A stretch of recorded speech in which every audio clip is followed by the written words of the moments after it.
Welcome, ladies and gentlemen, to our new episode of Political Economy of Forbes 15.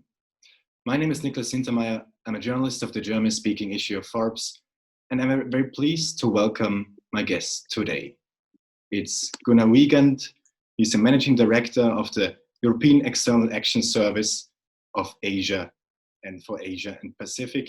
And he's there responsible for 41 countries, and within these 41 countries, the EU has 27 delegations. So, Gunnar Wiegand, thank you for your time for this interview. Thank you for having me with you. And it's a great network, I understand, which includes many SAIS alumni. Greetings to all of you. I would like to start with the first question, because the EU has set up, in the midst of the coronavirus crisis, this global response package to support the poorest and the most suffering and vulnerable countries in their fight with the coronavirus crisis in terms of social and economic challenges. And I read, like, on the homepage of the European Union, that there will be a support of 1.2 billion euros for Asia and Pacific, and it will be channeled, this money, with relocated funds in order to fight this coronavirus pandemic. As a first question, I would like to ask you, how much of this money was already sent, so to say, already channeled to various countries in Asia? Well, let me first say it's a rather unique effort which we have never done before, that in the middle of a budgetary year, the look goes into what has been already programmed, what is not yet programmed, what can therefore be used for a different purpose. It is the expression of a major crisis, both when it comes to the health sectors, but also when it comes to the socio-economic impact in the countries. What is new also is that this is so-called Team Europe effort.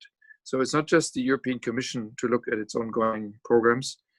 It is also the European Investment Bank. It's also the European Bank for Reconstruction and Development, and it is all of our member states, which has then led to a total volume of much more than when we started it, meaning now it's 36 billion euros for the entire world. And the emphasis is clearly in the poorest countries, and therefore in Africa, and in some countries of Asia, and in some countries of Latin America, who are benefiting from a significant development assistance. So it is reorientation of existing funding. It is not new, fresh funding, and it is also the front loading of budgetary support. And we have notably in South Asia, Bangladesh, Pakistan, also Sri Lanka as beneficiaries, and several Southeast Asian countries. And the effect is not only to be seen through the efforts which are done with regard to health, but also to mitigate the negative impact on low-income parts of the population, those who cannot work anymore. And while we in Europe or in parts of the US benefit from certain schemes to keep people with a significant wage range capable of maintaining their standard of life, even if the production has come to a halt, that looks very different in these countries. And this is therefore highly appreciated in these countries. Now, this is different from face mask diplomacy, even though for the countries which are worst hit, also our humanitarian colleagues have in fact started to undertake a number of flights called humanitarian air bridges from Afghanistan to Sudan and other places. That has come on top of it. But we wanted to help with the capacities which the governments themselves have by reorienting such funding. I think like in an interview with Friends of Europe, you said, for example, you gave a number for Afghanistan, that Afghanistan will receive about 120 million euros. Could you more elaborate on that, and also maybe some figures for other countries? Well, this is the one example where we have, in fact, even mobilized additional funding for Afghanistan. Afghanistan is massively affected, but Afghanistan has, of course, not the institutes which are counting every single COVID case as in our countries. Afghanistan is a typical case where countries where people also live together in a way that transmission is very fast, and it has come, in fact, from Iran, notably. This is a significant additional funding of 120 million, which goes to a good degree into the help for health facilities to cope with the massive needs which are now existing. In Pakistan, in turn, and in Bangladesh, Pakistan, I think it is also close to 100 million. In Bangladesh, also close to 100 million. We have so-called income support schemes, which are for low-income people who are typically in textile factories, and where the market is suddenly not there anymore because we have this huge economic recession in our countries, or we have interrupted supply chains. And these people don't get the orders to, and cannot, in fact, go to the factories to produce. So there are income support schemes so that people can continue to maintain their livelihood. Let's talk about this Chinese-European Union summit. It took place last week, and there were several discussions, of course, about various economic sectors where collaboration could be deepened. European Council President Charles Michel said that like collaborating with China is both an opportunity and a necessity, but at the same time we have to recognize, the European Union has to recognize that we do not share the same values, political systems, and also approach to multilateralism. And also, like the Commission President European Commission President Ursula von der Leyen said, in order to further deepen the relations with China, it has to become more rules-based and reciprocal. How do you think to overcome this, so to say, barriers or obstacles in more political terms in the upcoming months and years? And is this really realistic, as these two regions have such different political approaches to some extent? Well, a relationship has, of course, many different dimensions, and that is why we have established in 2019 a strategy for the relation between the European Union and China, which is multifaceted. There are important areas where we cooperate with each other, and this is notably the case for global challenges such as climate change. We can be as green as we want to be in Europe. With 7% of world emissions, we will not make the difference. If we cooperate with China, which has almost 30% of greenhouse gas emissions in the world, if China becomes more ambitious, faster on climate change, if it becomes greener in the way it has organized its industries and its cities, then we will make a difference. Same thing for Sustainable Development Goals. Same thing for non-proliferation. There are very important non-proliferation treaties to which China is not necessarily partner, or new negotiations, and we would therefore like to Chinese to join this. So these are examples for cooperation. Then there are China as a partner, a very important economic partner, and nobody should overlook this, that we have an economic independence. We are, the European Union economies together, are the largest trader and the largest investor in China. So we are their partner number one. They are now our partner number two in trade. And this means that we need each other as markets, and we need to get the balance right. And that is where some issues need to be corrected. And that's why we talk a lot about reciprocity. Reciprocity means equal levels of openness, level playing field for our companies, so that they are not having an unfair competition when there are industrial subsidies used for certain companies. This applies to the Chinese market for our companies which are present there. It applies also for Chinese companies on our market. The third area is the area of clear global competition. And this is in particular the case for high technologies.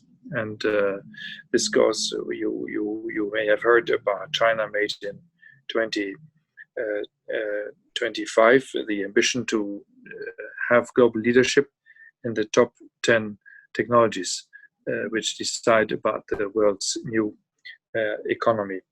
And while Europe has a huge innovation capacity because of our science and technology levels, we have to take up the challenge also in terms of making this available to the markets.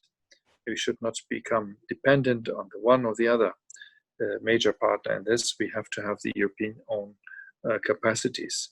And that is a lot what the new commission is now focusing on. The last area is a well-known expression, systemic rival.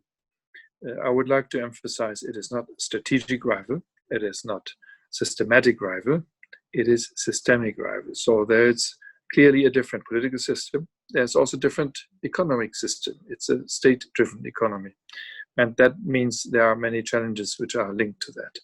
So this is the basis which has been created last year with the endorsement also of the European Council and is accepted by all our member states to form the basis of a multifaceted approach where different policy areas we engage in different ways with the Chinese, who remain a very important, as we say, comprehensive strategic partner. But certainly the clarity of the positioning of Europe in all of this has been significantly improved. And if we are clear about certain things, that help sometimes to achieve results.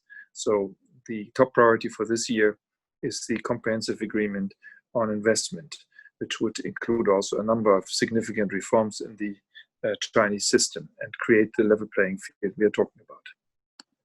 Could you outline these reforms in the Chinese system that has to take place in order to improve this level playing field, what you described before, for European countries, in order to gain more access or more open access in the Chinese market? Well, one simple example, which is very, which is a very stunning one, is that our procurement market is totally open to third countries, and our administrations can decide on the basis of price criteria, and then and that means it's open to Chinese companies as well as to many other companies. And the Chinese system is not open. They can invite, but they don't have to invite. There's therefore no obligation, and it's a huge market, of course, which our companies would like to access to. In the field of investment, there are a couple of sectors which are closed, from financial services to car dealings to biotech to health companies. So quite interesting growth areas which are completely closed for our investors. We don't have any such closure in our field. However, we will, from October onwards, do investment screening on critical infrastructure investments as well as high-tech investments in Europe. Then we have the structural difficulties, which our companies which are already there because they can invest, and they do invest in China, but when they are competing with a state-owned enterprise, which benefits from massive financial subsidies, they very often are in a disadvantage in terms of the competitive position. Or forced technology transfer. It is officially not allowed anymore, but de facto it does happen very often. And that is a practice which also needs to be addressed.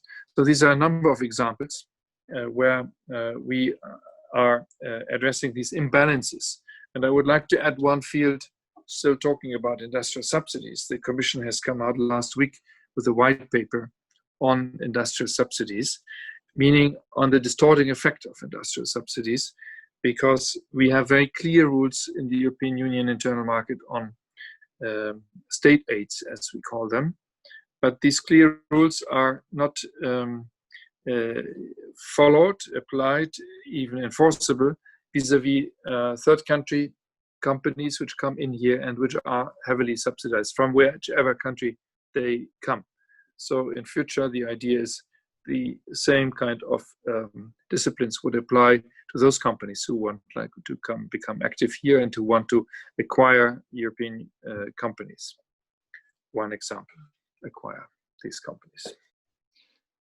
Also, like in the midst of the coronavirus crisis, like a debate arose, so to say, that the European Union now it's the moment, so to say, to choose either to deepen relations with China or United States. So it became apparent that like the European Union now has to choose between either the United States or China as the biggest trading partners.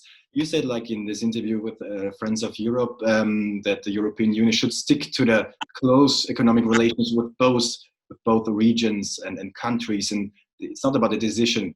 More maybe like on a meta level, why do you think this discussion arose like in the recent weeks and months that the European has to decide between these two blocks, so to say, or countries? Why is this such a debate going on now?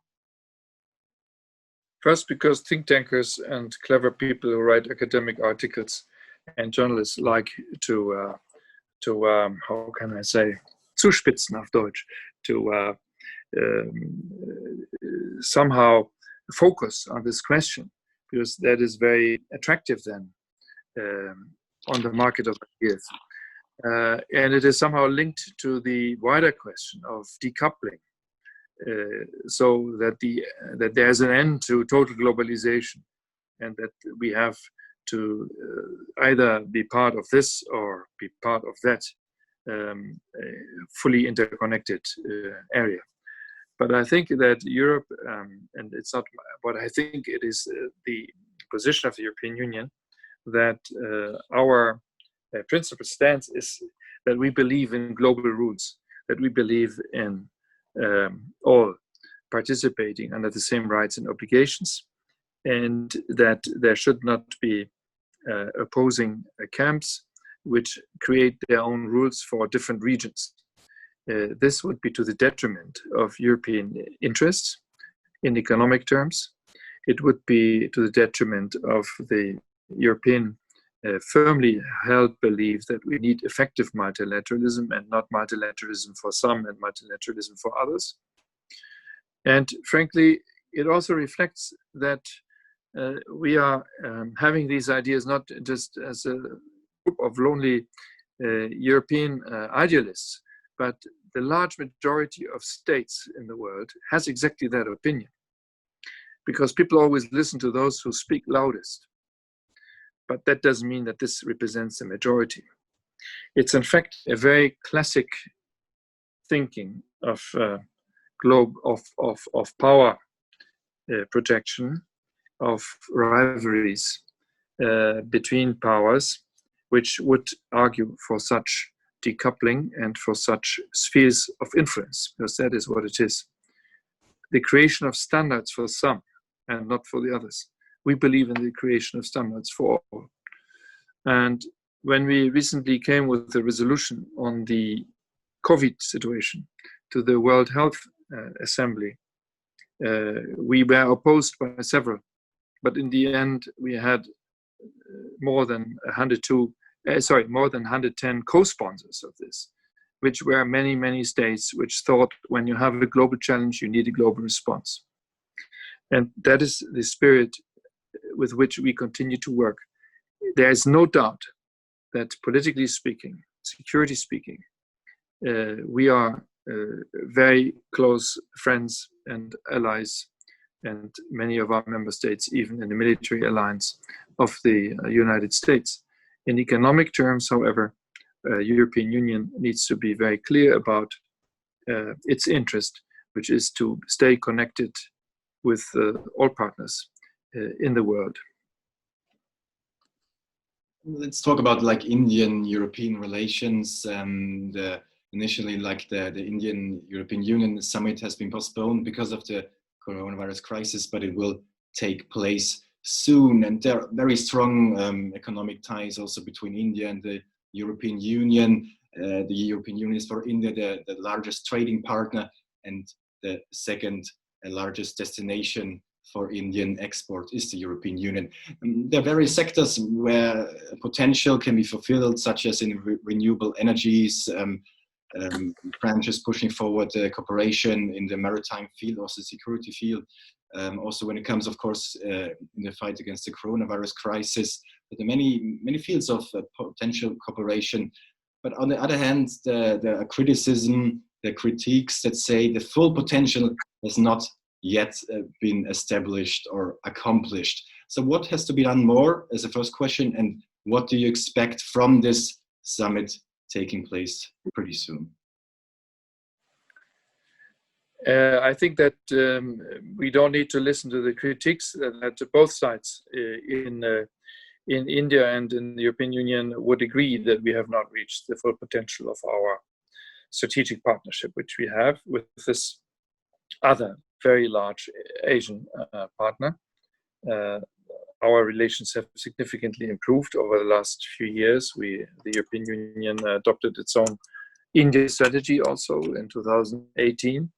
And we have significantly stepped up over the last few years cooperation areas which perhaps are not looking like the most obvious ones, but our cooperation on urban planning, our cooperation on water management, our cooperation on renewable energies is massive. The European Investment Bank has a huge portfolio of, I think, close to 2 billion of loans for development of metro systems in different big cities of India. And we are working, in other words, on the circular economy approach in India with Indians, where also European Union companies are very much leaders in technology. And this is a strong interest of India. And we have growing cooperation in the digital field, where, of course, India is also very competitive. And we are working towards so-called data adequacy finding, which is the adequacy of data protection on both sides, like the one we have agreed last year with Japan, which would allow our companies to have a much closer relationship in terms of data exchanges than with other partners where this doesn't exist. And this shows somehow the closeness, the commonality, also in terms of working in on other challenges in the security field. We have stepped up the cooperation. Cybersecurity is one of the fields, maritime security is another one. What is missing perhaps is the free trade area, which the Indian side has very much argued for, and where we do not yet see the full common definition of the comprehensive scope which we expect for such an agreement negotiation to properly merit the resumption of negotiations, because we had started this already many years ago and then it was suspended. But I'm sure we will reach that point at some point. I'm quite confident that we will have a good summit. We are in the end of the negotiations of a full-fledged roadmap for cooperation for the next 5 years in many different areas. There will be an agreement on cooperation on nuclear safety. There will be agreement on cooperation between Europol and certain agencies in India. So combined, these elements means there are concrete outcomes, and we are on an upward slope in EU-India relations. Let's also talk about Russia, because the economic sanctions against Russia has been extended for another 6 months, because this ceasefire provisions under the Minsk agreements have not been accomplished so far. This is the political part, so the increasing tensions in several years between Russia and the European Union because of the Crimea annexion and like the separatist fights in the eastern Ukraine. Like on the other hand, of course, Russia is still a very big and large supplier for gas and natural oil to the European Union, especially Germany and the Netherlands have very close economic relations. My question would be how to balance this very close economic relations between the European Union and Russia on the one hand, and this increasing or this ongoing tensions in political terms also against the background of the economic sanctions against Russia. So what should be like an approach for the upcoming month from the European Union?